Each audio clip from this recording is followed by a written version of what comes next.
रूस और यूक्रेन की जंग अब एक बार फिर चरम पर जाती नजर आ रही है। इसी बीच संयुक्त राष्ट्र की बैठक ने इस मामले में नया मोड़ ला दिया है। बैठक में रूस को आतंकी देश की संज्ञा दी गई है। आखिर किसने दिया यह नाम, देखिए इस रिपोर्ट में।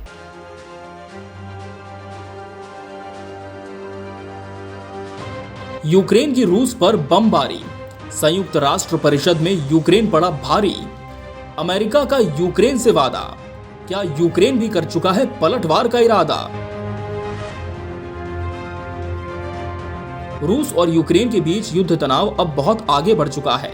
फरवरी से शुरू हुई जंग बीच में धीमी जरूर पड़ी थी, मगर एक बार फिर गति पकड़ चुकी है। इस युद्ध के बीच सोमवार देर रात एक बार फिर रूस और यूक्रेन भिड़ गए। दरअसल सोमवार को संयुक्त राष्ट्र की बैठक शुरू हुई। ये बैठक यूक्रेन पर रूस के हालिया हमलों को देखते हुए तत्काल रूप में बुलाई गई थी।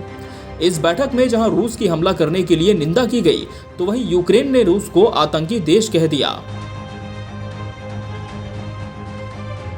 आपको बता दें कि पहले से निर्धारित इस बैठक में रूस द्वारा यूक्रेन के 4 क्षेत्रों पर कब्जा करने पर बहस होनी थी, लेकिन रूसी हमले के बाद अंतर्राष्ट्रीय समुदाय इतना चिंतित हो गया कि उसे जल्दबाजी में यह बैठक लेने का फैसला करना पड़ा।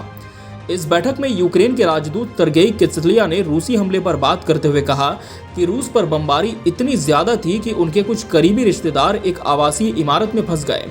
अपने घरों में सो रहे नागरिकों पर मिसाइल हमले करके या स्कूलों में जाने वाले बच्चों को निशाना बनाकर रूस ने यह दिखा दिया है कि ये एक आतंकवादी देश है, जिसे मजबूत तरीके से रोकने के प्रयास किए जाने चाहिए। वहीं यूक्रेन के इन आरोपों पर रूस भी कहां चुप बैठने वाला था।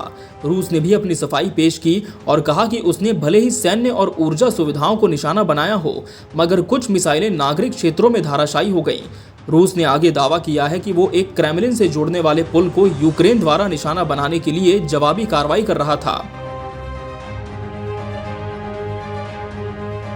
वहीं रूस यूक्रेन युद्ध के बीच संयुक्त राष्ट्र महासचिव एंटोनियो गुटेरेस को गहरा सदमा लगा और उन्होंने फौरन सोमवार को यूक्रेन के राष्ट्रपति वोलोडिमिर जेलेंस्की से इस पर चर्चा की। यूक्रेन के रूस पर इस बमबारी की विभिन्न राष्ट्रों ने भी निंदा की है, जिसमें से एक है तुर्की के संयुक्त राष्ट्र के राजदूत फेरिदुन सिनिरियोग्लू, जिन्होंने इन हमलों को गहरा चिंताजनक और अस्वीकार्य कहा। यूक्रेन की इस हरकत पर अमेरिकी राष्ट्रपति जो बाइडेन ने भी प्रतिक्रिया दी। उन्होंने रूसी हमलों पर निराशा जाहिर करते हुए यूक्रेनी राष्ट्रपति वोलोडिमिर जेलेंस्की के साथ चर्चा करते हुए कीव को उन्नत वायु रक्षा प्रणाली देने के अपने वादे को पुनः दोहराया। आपको बता दें कि अमेरिकी रक्षा विभाग के अनुसार जनवरी 2021 से संयुक्त राज्य अमेरिका ने यूक्रेन को सुरक्षा सहायता में 15 बिलियन अमेरिकी डॉलर से अधिक की भी सुरक्षा सहायता के लिए आश्वस्त किया है।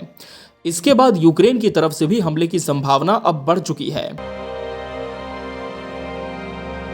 Bureau report, KBC news.